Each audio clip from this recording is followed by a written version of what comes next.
করেছিল।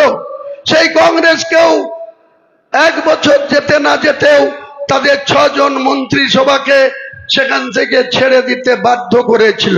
এমন আচরণ করেছিল, তাদেরকে কোনো ফাইল ইনিশিয়েট করতে দিত না। ডাক্তার মনোজ ভূঁইয়া, আবু হেনা থেকে শুরু করে যারা মন্ত্রী ছিল, গনি খানের ভাই থেকে শুরু করে কেশব মন্ডল কুচবিহারের থেকে শুরু করে যে 6 জন মন্ত্রী ছিল, যে মনোজ ভূঁইয়াকে একদিন মঙ্গলকোটে দেখেছিলাম, বুদ্ধবাবু মুখ্যমন্ত্রী, ডাক্তার মানুষ, সিপিএম এর লোকরা কিভাবে তাকে তাড়া করেছিল মঙ্গলকোটে। তিনি পায়ের জুতো বগলে ভরে ডান দিক থেকে মোবাইল ফোন করে বুদ্ধবাবুকে বলেছিল, বুদ্ধবাবু আমাকে বাঁচান, আপনার ক্যাডাররা পুলিশের সামনে আমাকে খুন করে দিতে চাইছে। সেদিন কিন্তু বুদ্ধবাবু এই মনোজ ভূঁইয়াকে বাঁচিয়েছিল, সাপোর্ট করেছিল। আজকে কি ইতিহাস! আজকে মমতা বন্দ্যোপাধ্যায় সহ বিরোধী দলনেতা যে নিজেই যাকে হৃষ্টপিষ্ট করেছিল শুভেন্দু অধিকারীকে 2021 সালে নন্দীগ্রামে, তার কাছে 1956 ভোটে হারতে হয়েছিল।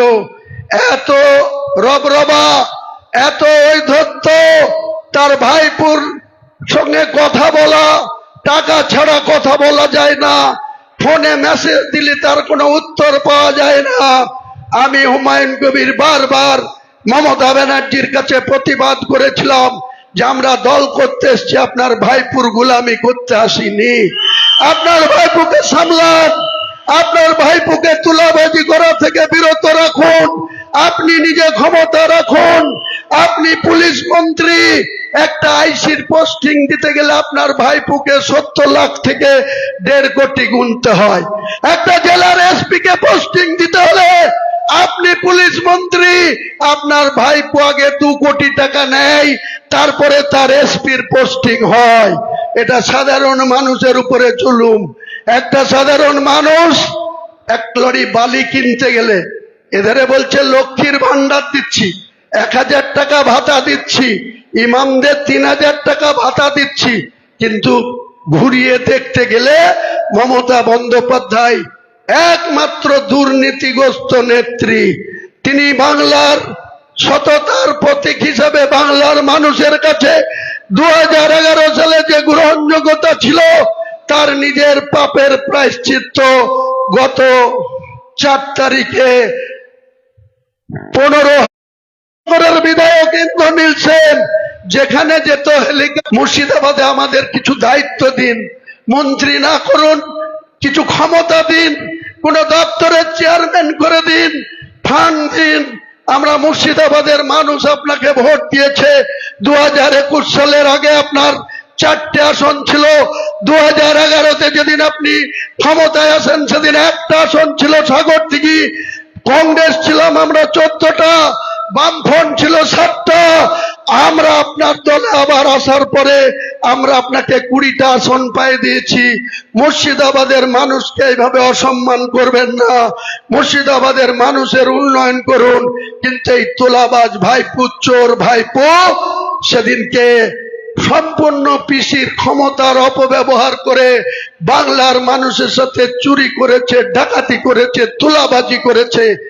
কদিন আগে বক্তৃতা করছিল, এই শক্তিপুরে প্রথম সংঘ মাঠে এসে বক্তৃতা করে বলছিল, 17 এপ্রিল বোধহয় বক্তৃতা করে কি বলছিল, যে অমিত শাহকে যে পুলিশ সিকিউরিটি দেয়, সেই পুলিশ কি করে হুমায়ুন কবিরকে সিকিউরিটি দেয়, কি করে নওশাদকে সিকিউরিটি দেয়। তুমি কে হরিদাস পাল? তুমি বলছো যে সেন্ট্রাল গভর্নমেন্টের সিকিউরিটি ছেড়ে দিক, আমি সিকিউরিটি দেব। ওহে অভিষেক, আজ তোমার কি পরিণতি হয়েছে? তোমার 100 জন পুলিশ নিয়ে রাত্রিবাস করতা কালীঘাটের বাড়িতে, কালকে সন্ধ্যা 6:30টার মধ্যে তোমার কাছে মাত্র 2টো পুলিশ আছে, সব সরিয়ে দিয়েছে। সরকারে নাই আসতে, শুভেন্দুরা মুখ্যমন্ত্রী নাই হতেই গতকাল সন্ধ্যায় তোমার সমস্ত সিকিউরিটি সরিয়ে দিয়েছে। তোমার ডান হাত তুলাবাজের আর একজন কুখ্যাত লোক ফলতার জাহাঙ্গীর, তারও 18 জন সিকিউরিটি ছিল, পরশুদিনই সব চারটি গুটিয়ে দিয়েছে। মমতা বন্দ্যোপাধ্যায়, আপনারও Z+ সিকিউরিটি ছিল। আজকে ভারতবর্ষের স্বরাষ্ট্র দপ্তর কালকে বলে দিয়েছে আপনার আর কোনো সিকিউরিটির দরকার নাই, মাত্র 4 জন কনস্টেবল আর 1 জন সাব ইন্সপেক্টর রেখে সমস্ত সিকিউরিটি তুলে দিয়েছে। হুমায়ুন কবিরকে সিকিউরিটি দিয়েছে কলকাতার হাইকোর্টের জাজ সাহেব ম্যাডাম ডক্টর সুব্রা ঘোষ, আর স্বরাষ্ট্র মন্ত্রক সেটাকে ইমপ্লিমেন্ট করেছে। তোমার ক্ষমতা থাকে তো তুমি আমার সিকিউরিটি তুলে দেখাও। চ্যালেঞ্জ থাকলো, চ্যালেঞ্জ থাকলো। মমতা ব্যানার্জি, নিজে যে পাপ করেছো তার জন্য প্রায়শ্চিত্ত তোমাকে করতে হতোই। এবারের বিধানসভা নির্বাচনে মমতা বন্দ্যোপাধ্যায় পাপের প্রায়শ্চিত্ত পূর্ণ হয়েছে। তাই আগামী দিনে তৃণমূল দলটা, বিজেপি যদি গত 2 দিন আগে থেকে রেজাল্টের পরের দিন থেকেই যদি মনে করত তৃণমূলটা ভেঙে দেব, তৃণমূলটা যত এমএলএ জিতেছে তার অর্ধেক আমরা দলে নিয়ে নেব, বা যে সমস্ত এখানে যে বীর বাহাদুর, যে তুলাবাজ এখানে কলকাতায় গিয়ে বিজেপির নেতার সাথে যোগাযোগ করছে, অত সস্তা না। হুমায়ুন কবির থাকতে তোমাকে বিজেপি কোনো মতেই জায়গা দেবে না। তুমি বিজেপির হাত ধরেও বাঁচতে পারবা না। তোমাকে আমি ভালোভাবে বলছি, যদি রেজিনগরে ভালোভাবে জয়নগরে বাঁচতে চাও, আমাদের কোন লোককে তোমার গায়ে হাত দিতে, হ্যালো, কাউকে হাত দিতে দেব না, কিন্তু তোমার একটা একটা করে ডানা ছাঁটবো। সেটা কি? তুমি লটারি বিক্রেতাদের সাথে টাকা নাও, তুমি মাটি কাটার ট্র্যাক্টরওয়ালাদের সাথে মান্থলি নাও পুলিশের নাম করে।